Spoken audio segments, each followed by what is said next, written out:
Pemirsa, setelah dibentuk Komite Penanganan COVID-19 dan Pemulihan Ekonomi Nasional menggelar rapat perdana hari ini. Rapat membahas anggaran penanganan COVID-19 hingga distribusi vaksin.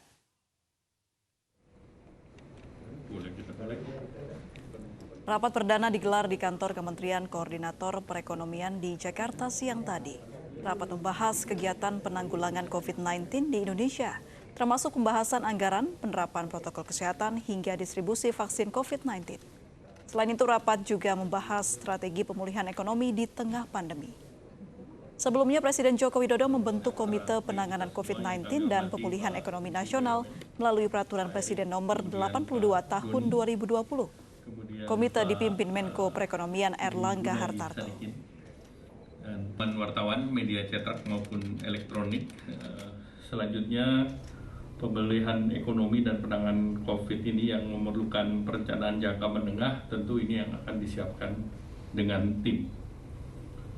Selanjutnya tentu strategi utama yang terkait dengan surveillance, tes lacak, kontak, dan isolasi itu terus dijalankan, dan juga terkait dengan protokol COVID, cuci tangan, masker, dan jaga jarak, tentu melibatkan seluruh stakeholder dan masyarakat, dan pemerintah terus mendorong agar kunci utama daripada pandemi COVID ini adalah terkait baik itu vaksin maupun ketersediaan daripada obat-obatan ataupun antibodies. 2.400 vaksin COVID-19 dari Cina tiba di Indonesia. Nantinya vaksin produksi Sinovac ini akan diuji klinis tahap 3 pada Agustus 2020 di Bio Farma Bandung, Jawa Barat. Melawan COVID-19. Uji klinis vaksin COVID-19 tahap 3 dimulai Agustus 2020. Nantinya uji klinis berjalan selama 6 bulan. Rencananya uji klinis vaksin COVID-19 tahap 3 selesai bulan Januari 2021. Jika uji klinis selesai, maka Bio Farma akan memproduksi vaksin COVID-19 pada kuartal pertama tahun 2021 dengan kapasitas produksi hingga 250 juta dosis. Pemilihan Sinovac sebagai mitra karena metode pembuatan vaksin sama dengan kompetensi yang dimiliki Bio Farma. Temanya ini adalah pelayanan berbasis Presiden barusan kami dari Bio Farma mendapat tugas untuk memastikan kapasitas produksi vaksin ini bisa dikelola dengan baik. Sampai saat ini kami sudah menyiapkan 100 juta dosis per tahun siap, dan kita akan expand menuju 250 juta dosis per tahun. Tapi untuk tahap pertama, sesuai dengan target penyelesaian uji klinis Januari, pada saat selesai uji klinis dan izin edarnya keluar, kami sudah mentargetkan untuk bisa selesai sekitar 40 juta dosis per tahun. Terima kasih. Saya hanya menambahkan, kerja keras kami tidak ada artinya kalau masyarakat tidak membantu. Karena kita ketahui bahwa vaksin baru bisa beredar itu kan di awal tahun depan. Jadi dari sekarang sampai awal tahun depan penting sekali disiplin yang ada di masyarakat. Yaitu yang selama ini sudah disampaikan Menteri Kesehatan sejak awal, yaitu jaga jarak, cuci tangan, pakai masker.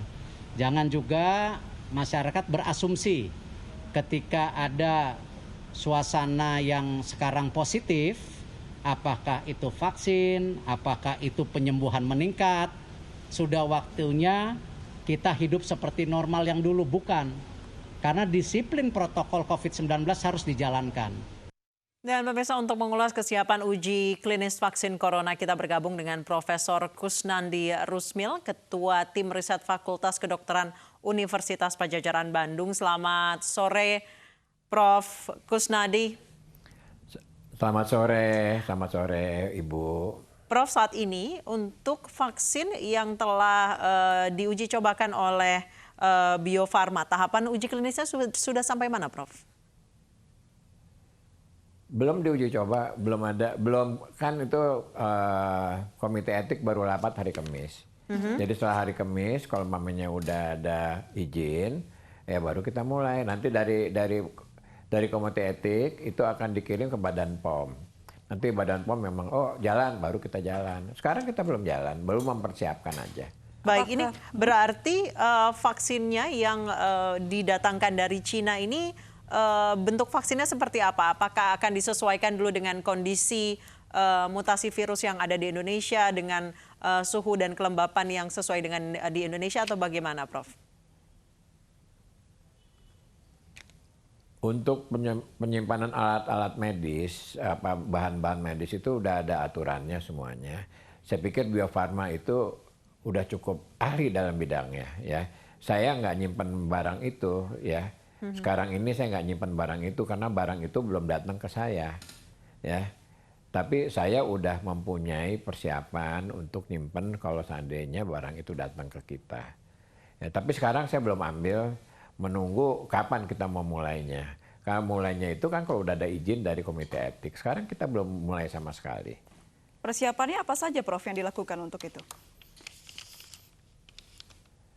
Ya, persiapan rencana kerja, persiapan gudang, persiapan latihan-latihan pesertanya, latihan-latihan sekretariat, dan lain-lain sebagainya. Banyak ya, karena untuk merekrut 1.620 itu kan nggak gampang. Baik. Kemudian kita akan lakukan pemeriksaan fisik, terus kemudian kita akan penyuntikan, kemudian dipantau. Itu bukan satu hal yang gampang. Baik, Prof. Kusnandi, sebenarnya seperti apa sih proses kerjasama antara Cina dan juga Indonesia mengenai vaksin ini? Apakah ini murni dari Cina dan nanti akan dibuat di Indonesia atau seperti apa, Prof? Itu yang kerjasama bukan saya dari Unpad, yang kerjasama itu adalah dari Bio Farma. Saya nggak mengetahui itu, saya hanya mendapat order dari Bio Farma tolong diuji klinis. Oke. Kalau hasil uji klinis baik, saya akan lapor ke hasilnya baik, kemudian akan lapor dan akan ke Badan POM hasilnya kan. Ya. Nah nanti Badan POM yang akan boleh ini bisa dijual dan Dalam sebagainya. uji klinis yang akan Prof. Kusnandi lakukan, apa saja, Prof? Seperti apa tahapannya?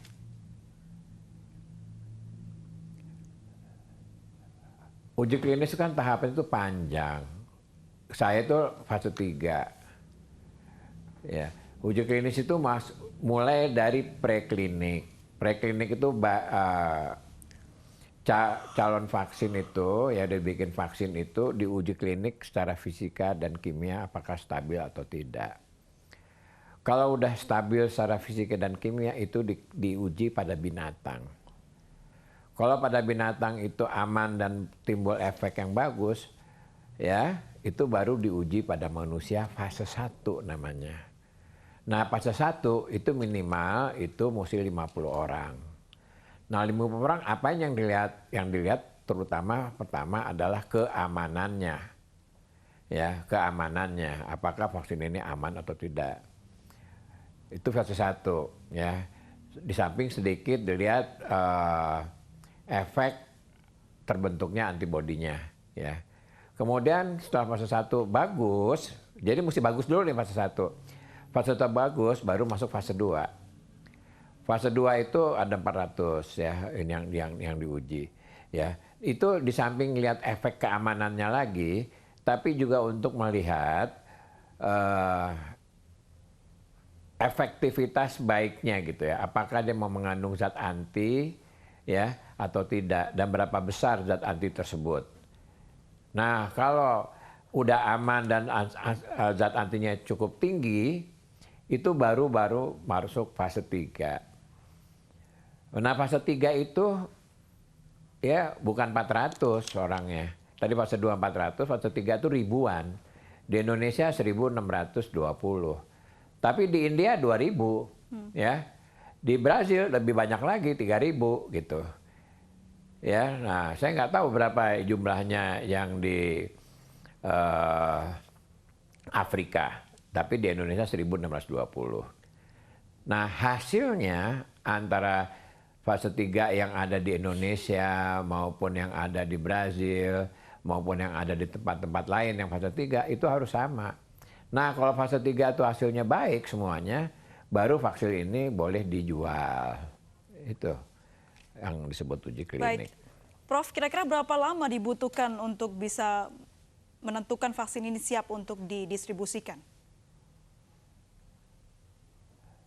Kalau distribusi saya nggak ikut campur ya. Uji klinik saya kalau uji selesainya itu klinis kurang dalam lebih kalau setelah kita fase mulainya 3 Agustus. jika semuanya lancar begitu, Prof? Iya. Iya, uji klinisnya kita di sini fase 3. Karena fase 1 udah bagus, fase 2 udah bagus. Sekarang Kira-kira kita sampai masuk fase akhir tahun 3. mungkin? Kalau fase Iya, awal tahun depan selesainya Januari. Baik, Prof, selesai Kalau uji kita klinis. mulainya Agustus ini. Baik, selesai uji klinis 3 yang dilakukan di Bio Farma saat ini, apalagi step yang harus dilakukan hingga akhirnya vaksin itu siap? Uji klinisnya nggak di Bio Farma, uji klinisnya dilakukan di Unpad ya. Ya, selesai uji klinis yang dilakukan di Kok Unpad, uji klinisnya? ada berapa tahapan lagi, Prof, untuk akhirnya vaksin ini siap digunakan? Iya, udah langsung di dosis, ya itu silakan tanya ke Bio Farma. Saya nggak, untuk bikin vaksin saya nggak tahu ya. Saya kan orang klinikus ya, jadi saya tentang uji klinis saya bisanya. Ya, kalau soal campurannya saya kurang tahu.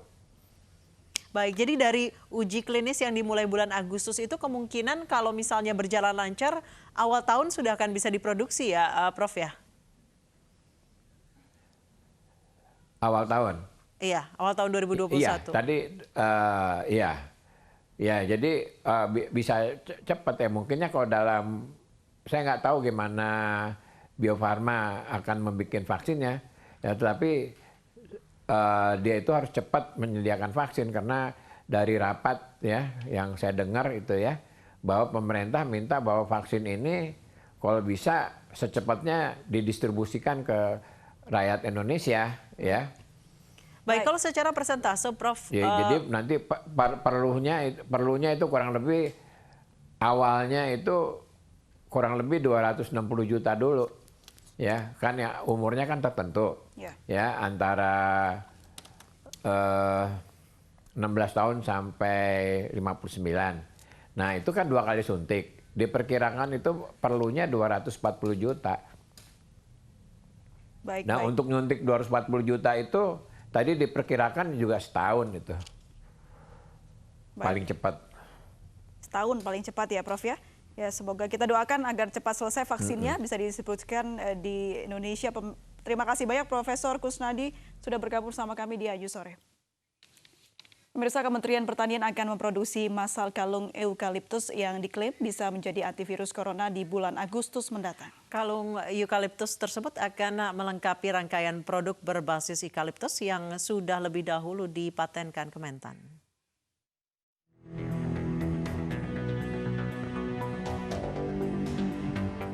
Produk penangkal virus corona yang bernama kalung aromaterapi eukaliptus diluncurkan Kementerian Pertanian. Produk inovasi ini merupakan hasil uji lab para peneliti pertanian yang diyakini mampu menangkal persebaran corona. Ini kalung aksesoris eukaliptus yang kita sudah uji secara laboratorium berpotensi untuk membunuh virus corona. Mekanismenya seperti apa? Tadi saya bilang tadi itu menghirup sama dengan yang ini, menghirup. Saya kalau kemana-mana. Tapi bukan berarti saya bilang tadi ya, karena ada mempersepsikan, ya kalau begitu nggak usah pakai masker. Nggak boleh dong. Tetap harus pakai masker, cuci tangan, jaga jarak. Ini salah satu upaya ikhtiar anak bangsa kita. Kementerian Pertanian memastikan semua produk ini bukanlah merupakan obat ataupun vaksin, namun jamu herbal. Dalam waktu dekat, produk akan diproduksi massal dan diedarkan ke masyarakat. Sejumlah masyarakat menyambut inovasi baru ini. Namun ada pula masyarakat yang masih ragu dengan kalung aromaterapi eukaliptus.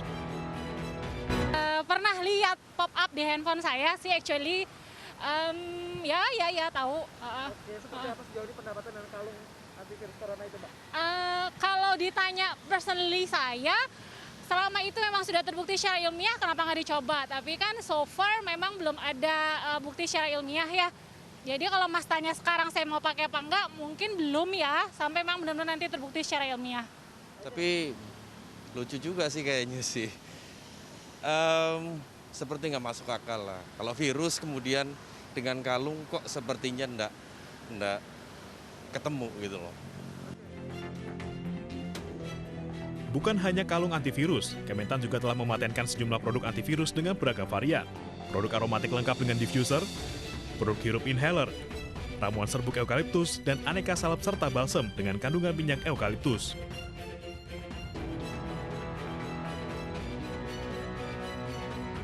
Dari berbagai jenis tanaman yang diuji, tanaman eukaliptus atau minyak atsiri yang memiliki kandungan senyawa aktif 1,8 sinoile atau eukaliptol dinilai paling efektif menekan pertumbuhan berbagai jenis virus termasuk corona. Tim Liputan iNews melaporkan. Pemerintah bubarkan gugus tugas percepatan penanganan COVID-19. Informasi selengkapnya akan kami hadirkan usai jeda berikut, tetap di iNews Sore.